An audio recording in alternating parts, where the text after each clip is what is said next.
Sejam bem-vindos. Fique agora com o programa Espiritismo em Nossas Vidas com Wagner Ideale, sempre com temas que estão ligados ao nosso dia a dia. Olá, pessoal. Vamos a mais um programa Espiritismo em Nossas Vidas, com a lição número 28 do nosso curso sobre a Psicologia Espírita de Joana de Ângeles. E hoje nós vamos falar sobre um tema interessante: encontro com a realidade. Pois é, a necessidade que temos de entender o nosso papel na vida é a necessidade que nós temos de entender que somos co-criadores em plano menor e que nós precisamos, passo a passo, ir adquirindo uma consciência de nós e do mundo à nossa volta. E esse encontro com a realidade, eu peguei aqui uma frase de Joana, ela diz assim: o ego iludido busca sobreviver, utilizando-se de inúmeros mecanismos de fuga da realidade, e expressa-se usando variadas máscaras a fim de não se deixar identificar. É o que acontece com todos nós. Nós usamos uma infinidade de máscaras para que o outro não veja o que a gente realmente é. A gente projeta no outro, muitas vezes, algo que nós é que temos. Quando dizemos, mas ele é violento. Será que não somos nós que somos violentos? Então, o ego, se você estudar Joana com profundidade, você vai ver que o ego, que é uma estrutura psíquica poderosíssima dentro de nós e importante, ela vai tentar mascarar o máximo que pode, é da natureza dele. Nós temos, que eu falei em aulas passadas, a centelha divina, que ela vai chamar de self, que é Deus em nós. No começo da nossa evolução, o ego cobre isso, para que ele que fique na projeção das coisas, vamos dizer assim. No interrelacionamento pessoal, apresenta-se disfarçado, ora exigente em relação aos outros ou excessivamente severo para consigo mesmo. Isso me fez pensar, porque ser exigente em relação aos outros, de tal forma que eu me escondo, é algo que faz sentido, mas ser excessivamente severo para comigo mesmo, por incrível que pareça, é uma atitude egóica. Nós precisamos ser mais humildes. Mas não temos que lutar contra os nossos erros? Sim. Mas essa forma que o ego quer fazer, não. Ter aquele rigor em cima das nossas vidas, quando a gente não tem essa capacidade de fazer essa reformulação da noite para o dia. Então, temos que ir em busca de um equilíbrio e continuar na ascensão. Projetando seus conflitos ou introjetando as suas aspirações não realizadas. Quantos conflitos que nós não temos. E isso a gente joga para fora numa forma egóica. Subconscientemente possui conceitos incorretos sobre si mesmo, não se dispondo à coragem de enfrentar a realidade, superando-a quando negativa ou aprimorando-a se favorável. Esse é outro fator. Muitas vezes, o que leva a pessoa à drogalização, ao alcoolismo, são justamente esse tipo de problema. O receio de enfrentar a realidade. Ela não é, muitas vezes, algo agradável. Mas precisamos encarar. Não que a gente vá resolver tudo da noite para o dia, mas vamos passo a passo resolvendo. Temos toda a vida para resolver. E aprimorando-se favorável. Se a realidade ela é algo que nos agrada, vamos aprimorar. Mas essa realidade que nos agrada, ela precisa ser uma realidade que transcende a vida. Uma realidade moral positiva, ética positiva, de conhecimentos tecnológicos, científicos, não importa, de comportamentos positivos, você de repente está desenvolvendo comportamentos maravilhosos de altruísmo, de ajuda às pessoas, isso está te dando muita alegria, continua fazendo, vai melhorando cada vez mais. É um encontro com a realidade. É a sair daquela fuga que nós normalmente temos, buscando coisas imediatistas, coisas na vida física, e indo em encontro ao nosso eu mais profundo. Encontro com a realidade. Há uma gama expressiva de atitudes humanas que estão longe de serem legítimas e resultam de posturas opostas à sua realidade. Acabamos de falar. Essa frase de Joana diz tudo. Que é justamente atitudes que nós precisaríamos eliminar. Quando disse Jesus, seja o seu falar sim, sim, não, não, é justamente em busca dessas mudanças de atitude que nós precisamos desenvolver. Realmente, viver por viver é fácil. Levar a vida, sabe? Levantar de manhã, né? Tomar um café e trabalhar, voltar para casa, cuidar da família, ter lá os seus valores, pequenos valores emocionais, morais e éticos, e ficar nesse ciclo. É o que o ego quer, mas não é o que o espírito quer. Você, no fundo, não quer isso. Você quer melhorar. Melhorar, e o importante é lembrar de Jesus. Procure, antes de tudo, o reino de Deus. O resto vai ser dado a você por acréscimo. Confiança em Deus. Aí eu vou trabalhar. Tá certo, tem mais é que trabalhar mesmo. Precisamos trabalhar. Deus trabalha sempre. O que nós temos é que trabalhar, porque lembra de Paulo de Tarso? Um homem poderoso em Israel, ao encontrar Jesus na estrada de Damasco, ele muda o seu comportamento e passa a pregar os ensinos de Jesus. Mas ele não deixou de trabalhar, tanto para o seu lado de sobrevivência, como nessa pregação, ele pegou um monte de textos que alguns apóstolos já tinham escritos, e em cima disso ele fez todas as suas reflexões e saiu pelo mundo a levar a boa nova. Então, ele trabalhou nos dois flancos, se é assim que se fala, a sobrevivência e a propagação da boa nova. E nesse interim, ele vai fazendo suas reflexões.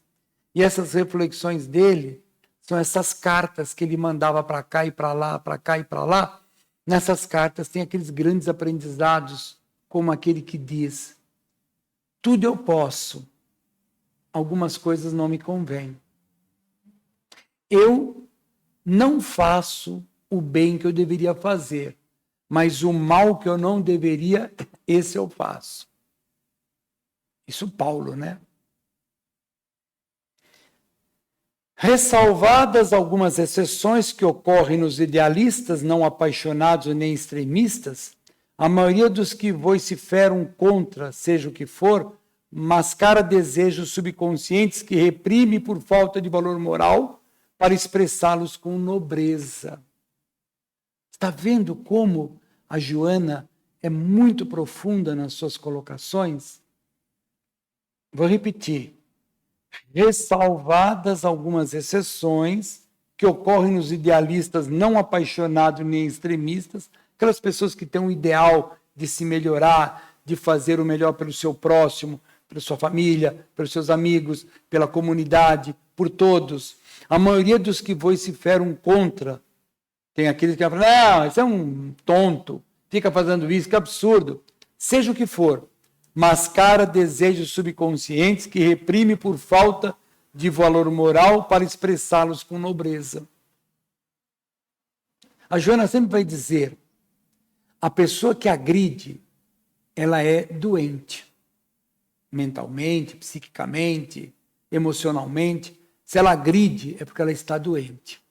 Ah, mas então Jesus agrediu lá no templo. Não, Jesus não agrediu no templo. Ele agiu com muita severidade frente ao que estava se fazendo ali. Mas aquilo não foi um ato de ódio. Foi um ato de observância da lei, que eles não estavam observando. A realidade de cada um.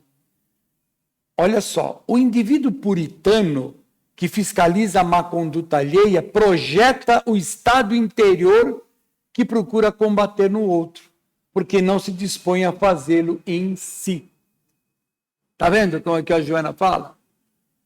Aquele puritano que fica atacando aquele que está errado, é justamente porque ele não dispõe de vontade para destruir esse mesmo sentimento que ele tem dentro dele, mas ele ataca o outro.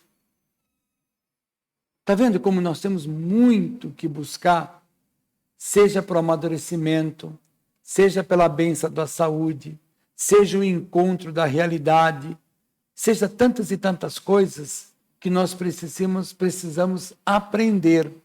O crítico mordaz, persistente, de olhar clínico para os erros e miséria dos outros, é portador de insegurança pessoal, né? Aquele que fica vendo, ele erra assim, olha lá, tem um olhar clínico para o erro e miséria dos outros. Ele é uma pessoa insegura, mantendo um grande desprezo por si próprio e compensando-se na agressão.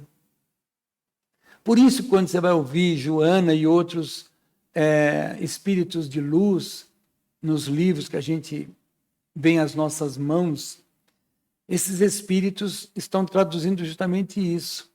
Não reaja no sentido de entrar no mesmo nível. Estão te atacando? Vai fazer outra coisa, cai fora, esquece. Ora por aquela criatura.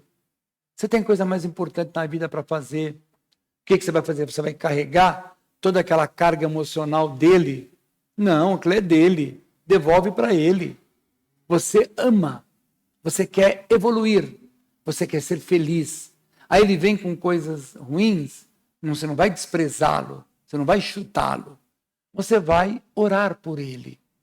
Você vai escutar e, como dizia meu pai, entra pelo ouvido e sai pelo outro. E a vida continua. Está vendo? Nós vamos amadurecendo. Vamos tendo valores mais profundos para a nossa alma.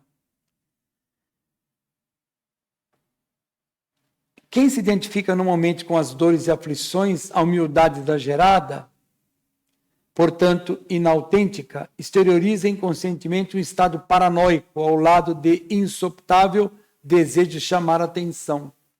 A bendita da falta de humildade, aquela humildade aparente, aquela humildade para aparecer. Isso é o que mais tem por aí. A gente tem que ficar, né? Um pé na frente e um pé atrás, com relação a esse tipo de humildade, como ele diz, para chamar a atenção. Aquele que sempre racionaliza todas as ocorrências, encontrando justificativa para os próprios insucesso e erro, teme-se sem estrutura emocional para libertar-se dos conflitos. Então tem aquele que quer aparecer, tem aquele que joga a culpa no outro, tem aquele que gosta de achar o erro do outro, mas não acha o dele, e tem aquele que ele tem tudo muito bem racionalizado para dar aquela explicação. Quando, na verdade, aquela situação é uma situação que precisa ser identificada com muito carinho, com muita boa vontade e com muita coragem, persistência para vencer. E ele vai ter todo um raciocínio, que não é errado ter raciocínio, mas temos que equilibrar isso, mostrando que ele não tem estrutura emocional para libertar-se. É fácil, né? Achar o erro dos outros. Como é difícil nós identificarmos os nossos. Não com a falsa humildade, mas com a verdadeira humildade de ver que somos filhos de Deus, que estamos no processo de evolução, mas que temos muito para caminhar. Acertamos, erramos, erramos, acertamos. A Joana está tentando nos mostrar que nós temos que persistir sempre. Assim sendo, a realidade divina desperta para que me conheça, assim descobrindo-me e identificando-me. Aí que eu vou me encontrando com a realidade. Não aquela realidade que eu invento, que eu crio, mas a realidade mesmo.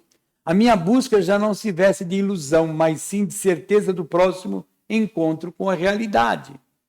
Sou o que sou, caminhando para um ser ideal. Muito bonita essa frase da Joana, muito bonito. Eu sou o que sou, mas eu estou em busca de um ser perfeito, de um ser de consciência cósmica, como é Jesus, de um ser ideal. Porque o dia que eu atingir isso, eu serei uma pessoa feliz. Felicidade plena. Quando Jesus disse a felicidade não é desse mundo, é porque nós vivemos em realidades criadas por nós que não é o que realmente acontece. Nós criamos coisas mentais, nós criamos uma série. Veja, no passado, até hoje ainda tem muita gente que faz isso, cria-se deuses que agrade a nossa vaidade. Hoje em dia se faz muito disso. Cria-se divindades na religião A, B, C e D, e essas divindades elas se moldam ao que eu quero como realidade. Aceito-me e aprimoro-me, a ninguém nada exigindo. Agora, isso é como nós deveríamos ser. Aceito-me e aprimoro-me, a ninguém nada exigindo, a todos amando e a mim, deixando-me dominar pela realidade. A gente conclui como?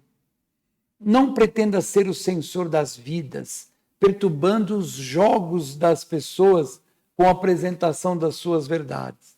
Se lhes tiras o suporte de sustentação, tens o que oferecer em termos de comportamento de segurança? Pois aquela pessoa, ela está falando que cada um tem sua realidade, e existe uma que é verdadeira, que é a realidade mesmo. Mas ele vive naquilo, toma cuidado quando você for fazer um censor na vida dele, porque ele só tem aquilo para se agarrar, né? E se você tira aquilo dele através de um raciocínio, o que você tem para oferecer, para colocar no lugar melhor que aquilo? Nós temos que ver isso. Vigia-te, pois, e descontrai-te, deixando-te identificar pelos valores grandiosos e pelas deficiências, assim facilitando aos que convivem contigo o mesmo ato de desvelamento e confiança.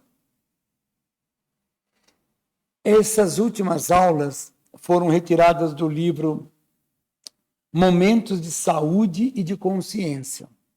É um livro da Joana, que faz parte daqueles livros da psicologia espírita. A única coisa que eu quero colocar é, para mim, esse foi um dos livros mais difíceis de entender. Existem outros que não são tão complexos. O Homem Integral, um outro livro difícil de entender. Então, tem alguns livros mais fáceis. Esse aqui é um livro muito profundo. Está esquecido nos arquivos dos servidores da internet na forma de PDF. Se você escrever na internet Momentos de Saúde e de Consciência, Joana de Ângeles, vai aparecer um monte de PDF, um monte de arquivos para você baixar no teu computador e ler. Melhor você comprar o livro. Você comprando o livro, você está ajudando a Mansão do Caminho lá na Bahia. Mas se não puder comprar, baixar e ler. Vai ver como é complexo esse estudo da Joana. E termina com uma frase dela dizendo que quem guarda rancor coleciona lixo moral e, consequentemente, termina enfermando. Voltamos à nossa aula anterior, quando nós falamos de saúde. Saúde, amadurecimento psicológico, encontro com a realidade. Tudo muito estreito, um assunto no outro. E é isso aí. Ficamos por aqui. Até a próxima aula, até o nosso próximo encontro do nosso programa Espiritismo em Nossas Vidas. E que Jesus, nosso querido Mestre, abençoe a todos nós.